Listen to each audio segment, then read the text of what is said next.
Cześć, witam Was na kanale Smart Test. Jeżeli macie w swoich domach, mieszkaniach problem z siecią Wi-Fi, z zasięgiem sieci Wi-Fi, z przepustowością sieci, z martwymi strefami, to ten odcinek, myślę, jest dla Was.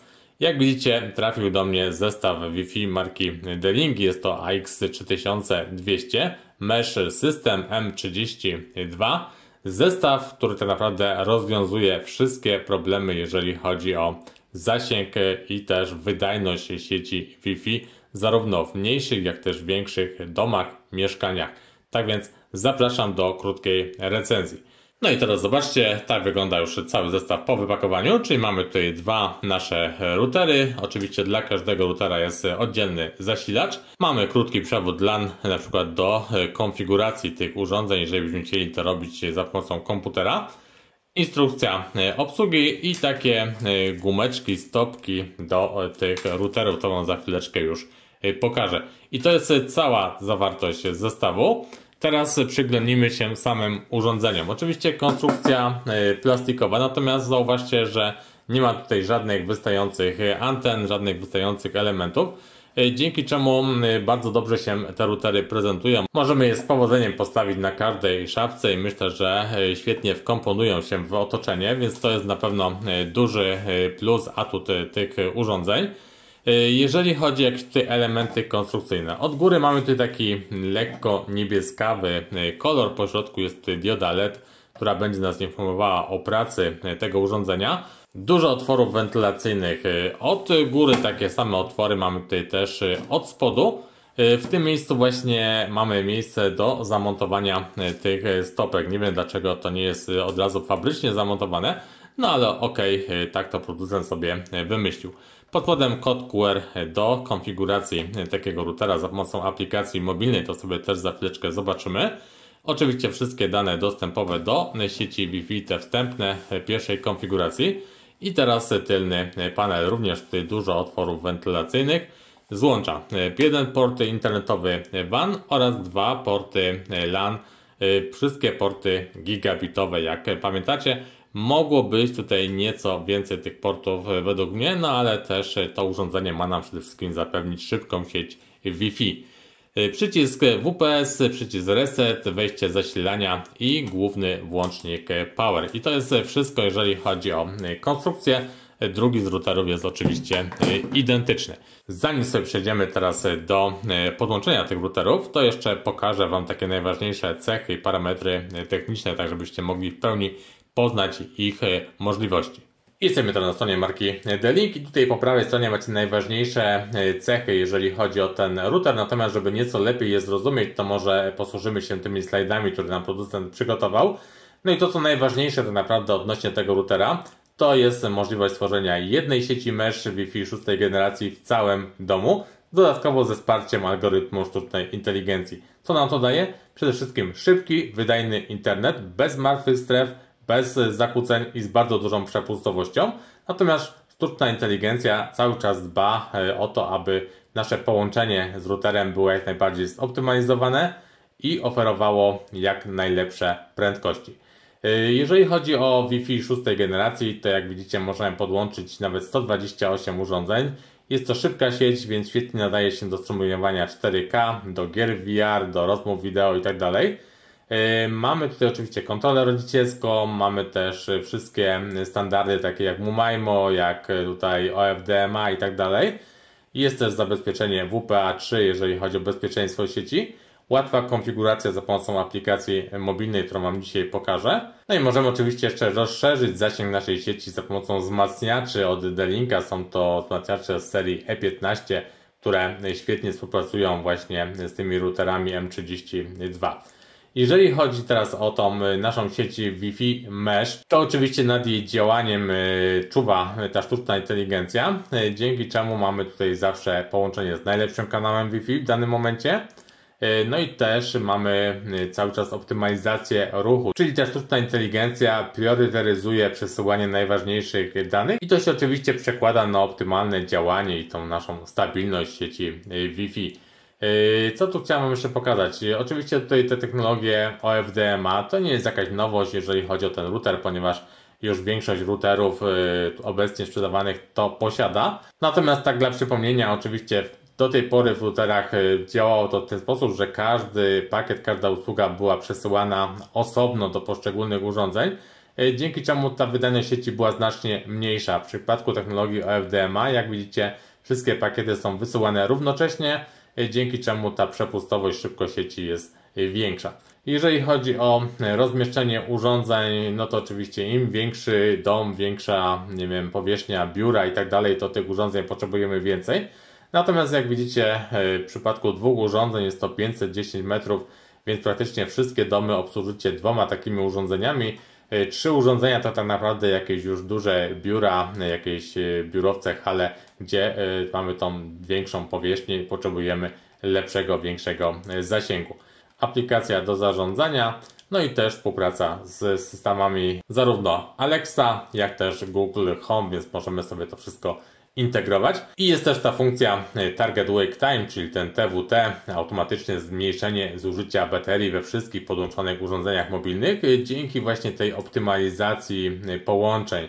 Czyli jeżeli urządzenie nie potrzebuje w danym momencie odbierać, przesyłać danych, to jest odłączana ta sieć, dzięki czemu ta energia jest oszczędzana i wydłuża się życie baterii w tych urządzeniach. Ok, to teraz sobie przejdźmy do konfiguracji naszych urządzeń. Jak widzicie, ja sobie już podłączyłem pierwszy router do zasilania oraz podłączyłem do niego internet przewodowy. Drugi router jest tylko podłączony do zasilania. Na obu routerach miga nam pomarańczowa dioda, tutaj w formie X-a. No i teraz przejdziemy sobie do konfiguracji tych urządzeń. Jeżeli chodzi o konfigurację, to mamy dwa sposoby. Tak jak to jest pokazane w instrukcji obsługi, czyli albo za pomocą aplikacji mobilnej, albo też za pomocą przeglądarki internetowej. Instrukcja bardzo prosta, jednostronicowa. My skorzystamy z tej aplikacji mobilnej, czyli skanujemy kod QR i pobieramy sobie aplikację albo z App Store, albo też z Google Play. Po pobraniu aplikacji oczywiście musimy się do niej zalogować, założyć sobie konto w Google i możemy już przejść teraz do konfiguracji dodawania urządzeń. Dodajemy sobie pierwsze urządzenie, skanuj kod QR. Kod QR znajdziemy zawsze pod routerem na spodzie, skanujemy go. No i teraz jak chcemy skonfigurować nasze pierwsze urządzenie.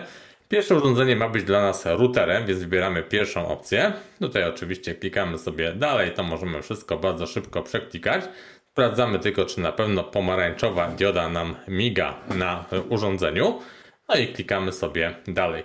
Następuje wyszukiwanie pierwszego urządzenia. Jak widzicie, urządzenie zostało wyszukane. Łączymy się siecią Wi-Fi rozsyłaną przez właśnie to urządzenie. I teraz następuje łączenie urządzenia z siecią. Oczywiście to chwilę trwa, więc tutaj nieco przyspieszymy. Następuje wykrywanie konfiguracji internetu, czyli tego podłączonego przewodowo.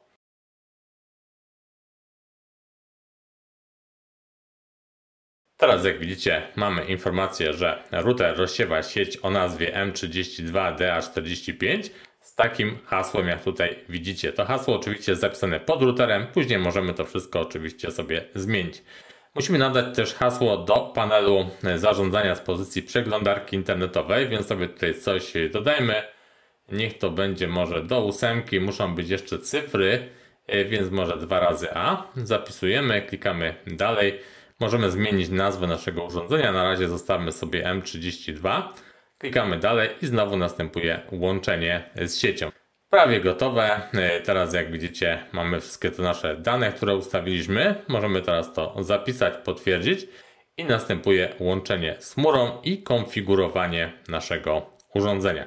To będzie trwało jakieś pewno 2-3 minuty, więc znowu sobie nieco przyspieszmy i za chwileczkę do Was wracam. Jak widzicie, proces konfiguracji dobiega już końca. Możemy teraz dodać kolejne urządzenie albo możemy kontynuować naszą instalację. Klikamy sobie dalej i zakończ. Jak widzicie, pierwsze urządzenie zostało dodane. Dioda na obudowie routera zmieniła kolor na biały i w tym momencie mamy już dostęp do internetu. Ten pierwszy router już jest skonfigurowany i możemy z niego korzystać. Za chwileczkę dodamy sobie drugie urządzenie.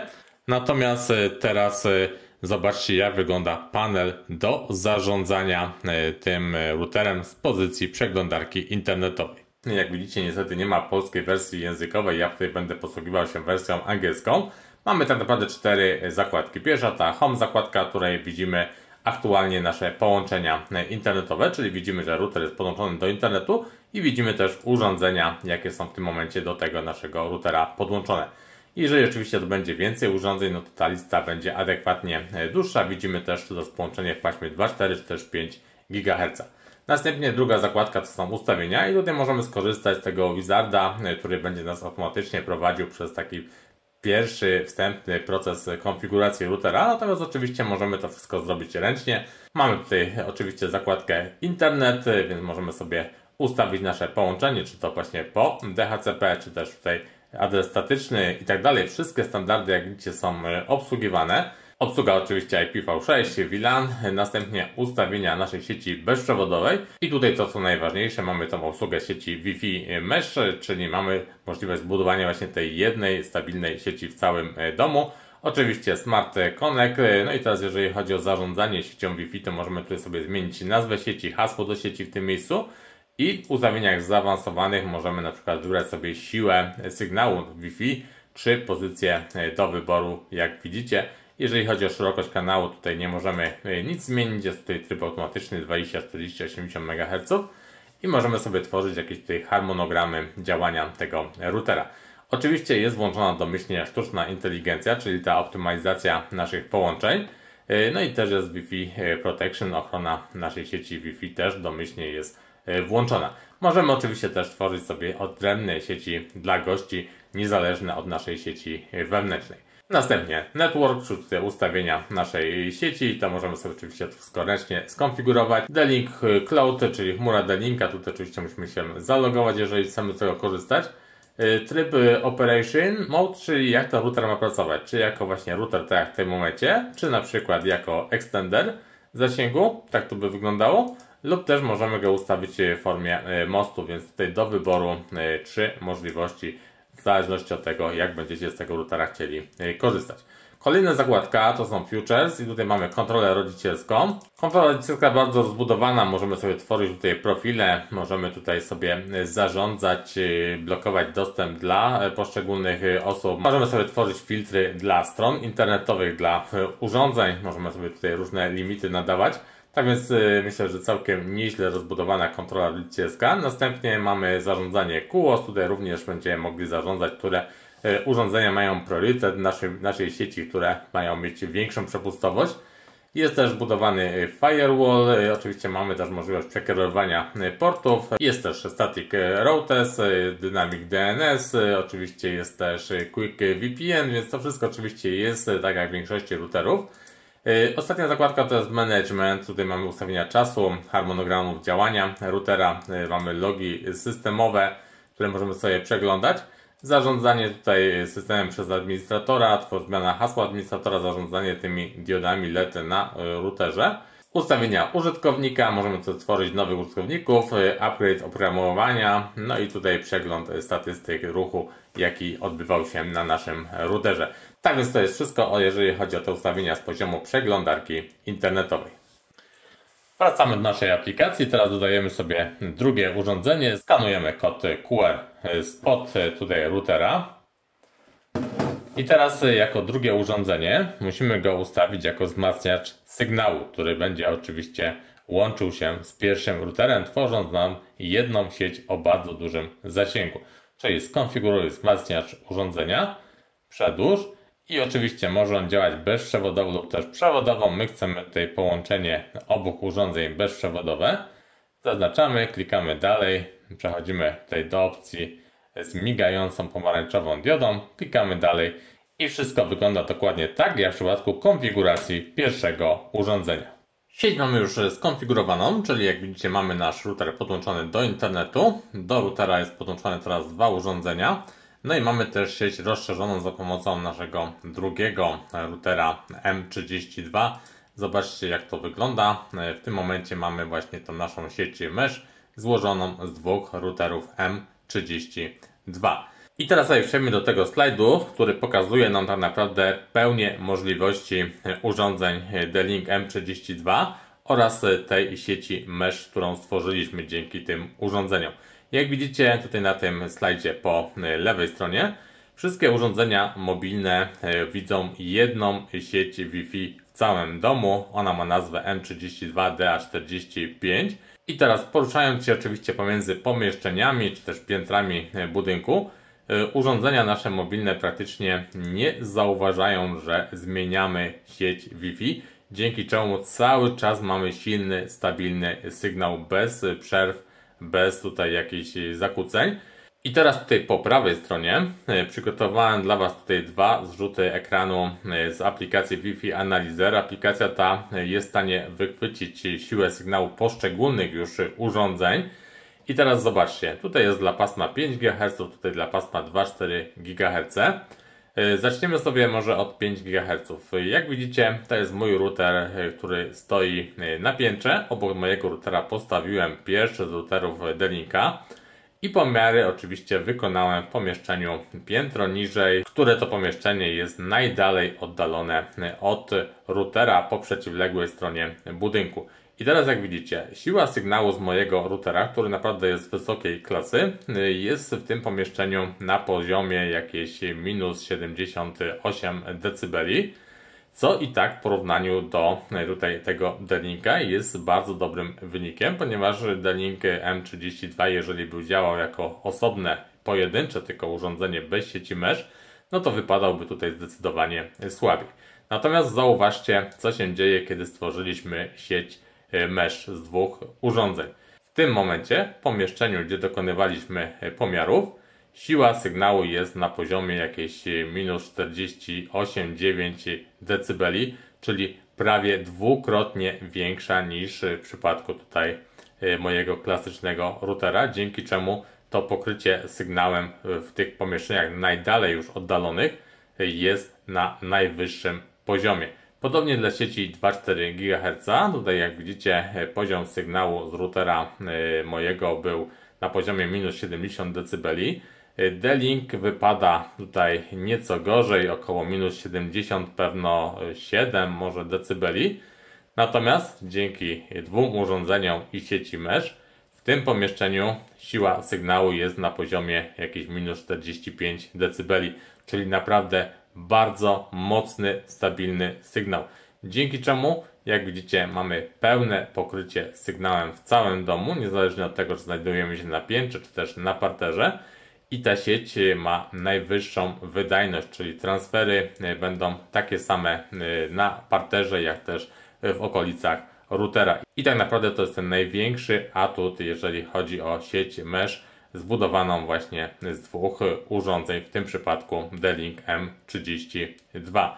Ok, i na dzisiaj to będzie tyle, jeżeli chodzi o tą moją recenzję, prezentację sieci Wi-Fi mesh złożonej z dwóch urządzeń D-Link M32. Jak widzieliście, bardzo łatwa konfiguracja takiego zestawu. Myślę, że każdy będzie w stanie sobie taki zestaw podłączyć, zamontować, nie będzie z tym problemu. No i przede wszystkim, jak widzicie, świetne pokrycie sygnału w całym domu, nawet w miejscach, gdzie do tej pory ta siła sygnału była dość słaba lub też w ogóle tego sygnału nie było. Teraz będziecie mogli się cieszyć pełnym zakresem sygnału, szybkim transferem danych bez lagowania, bez buforowania.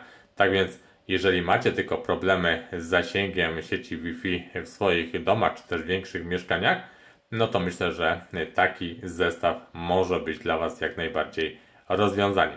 Ja się z Wami dzisiaj już żegnam. Jak zwykle oczywiście proszę Was o łapki w górę, o subskrypcję kanału.